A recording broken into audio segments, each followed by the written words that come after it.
Alright, the topic of this video is pressure. We're getting on toward the end of our section of the course where we're talking about mostly mechanics. It's called classic mechanics, talking about forces and motion and that sort of thing. So we're getting close to the end of that. The topic for today is pressure. So here we go. You might be wondering why I've got a pair of shoes and a pair of high heels here. The topic is pressure, right? Well, pressure is related to force applied divided by the area that's affected by the force, okay? As we've discussed, weight is a force, so a person's weight applies a force to whatever it is that they're standing on, all right? Whether it be the ground or the floor or what have you, okay? So, an example of how that force might be applied is if you're just walking around barefoot, in which case your feet just apply the force. Whatever surface of your feet is in contact with the ground, they apply a pressure to the ground, right? Well, if you're wearing shoes, then the question becomes, what is the shape of the shoe sole, right? Now, sneakers, usually pretty much the whole bottom of the sneaker here is coming into contact with the ground. Now, sometimes there's a sort of a grid or a structure of grip to the bottom there usually is. So it's not like the entire bottom of the shoe is always in contact with the whole ground, but basically the bottom of the shoe is contacting the ground. There's a lot of area on the sole of the shoe, so there's a lot of area touching the ground, so there's going to be less pressure. Not a huge amount of pressure due to your feet, right? Because the force of your weight is spread out over a larger area. Now, take in contrast to that a pair of stiletto high heels, all right?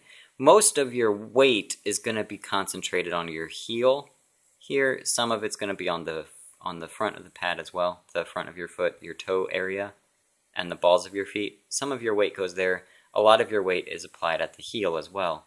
So when a woman wears high heels like this, which I don't really recommend, but when a woman does wear high heels like this, a lot of the force is applied through this really tall heel. Notice that it has an extremely small area right there. So the force of weight of the woman is applied to a very small area. You get a really high pressure here, actually, at that heel. Fun side note, one of the biggest challenges to an engineer of an office building is figuring out how to make the floors such that they can withstand the pressure of a high heel. So, fun fact for you, one of the biggest challenges for designing office floors is the high heels that women wear in there. Who would have known? Alright, so that's the basics of pressure, but this principle of pressure can be applied to any force. It can be used to discuss any force that is applied to any surface area. Alright, so here's a couple examples. Here is somebody cutting a tomato. They're using a knife to cut a tomato. Now, why wouldn't they just take a piece of wood and try to push down on the tomato? Why not? Seriously, why don't you just take like a ruler, a wooden ruler, and you try to cut the tomato? What, you don't think that'll work? Why not? Oh, a knife is sharp. Does that have something to do with something? Ah, okay. So, the sharp edge of the knife obviously is there's something going on with that, right? What's going on with that? Well, here's a picture, a drawing of a knife. Several different types of knife edge here for Japanese knives, all right, and the way that they're made. What do you notice here? The top of the knife would not be a great cutting surface. Why is that? It's because it's got a larger surface area. Why does a sharp edge matter? It's because the sharp edge has a very tiny surface area.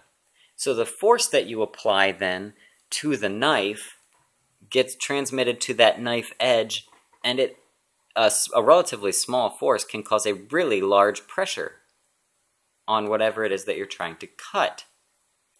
So the force and the resulting pressure may not be sufficient on the dull edge up at the top there in order to cut, for example, a tomato.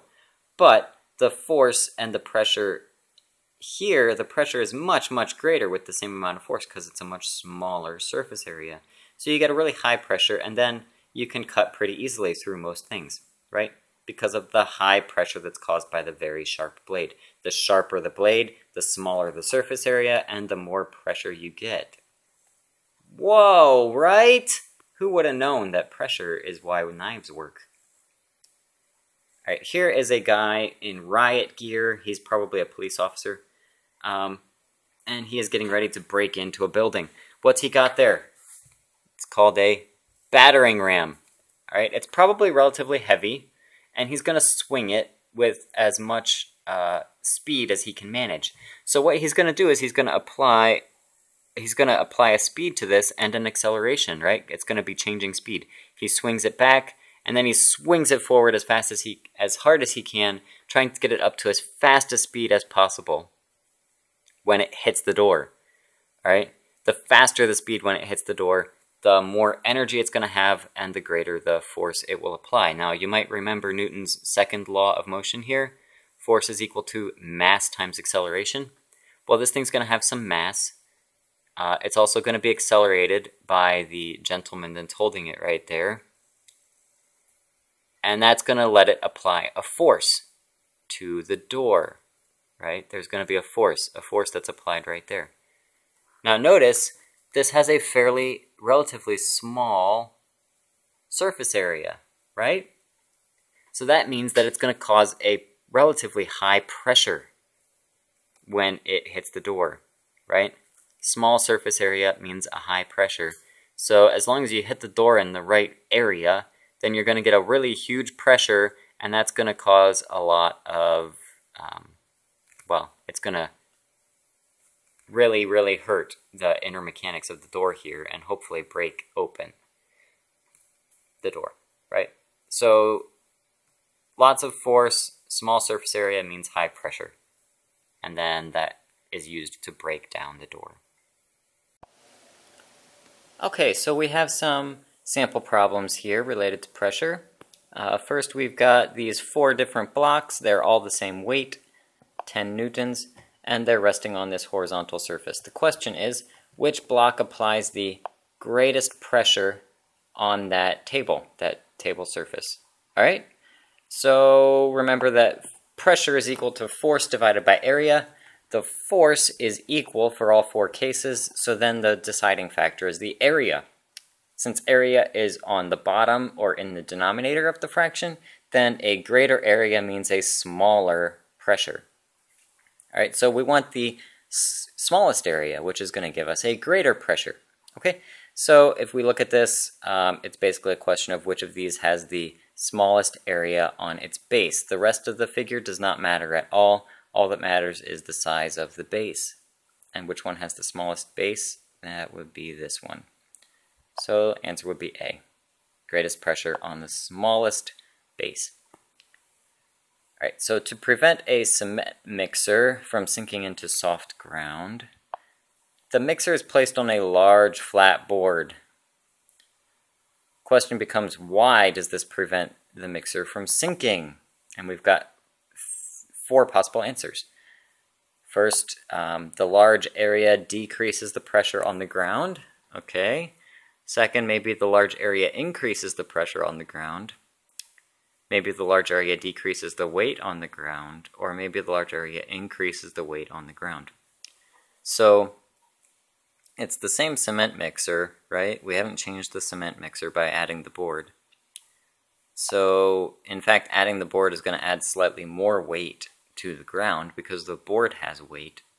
So, but that's not really relevant. It's not a question of the weight being what causes this to fall, right? So that causes it to sink. It's how much pressure is being exerted that really causes it to sink. So we're not going to be C and we're not going to be D because those are both mentioning weight. So the larger area is going to, well, what's it going to do? Because remember, our pressure is equal to force times area, pressure is equal to force over area. So, to cut a long story short, the large area decreases the pressure on the ground since I have this engine that just started up behind me. It's the generator here at school. Alright, cool.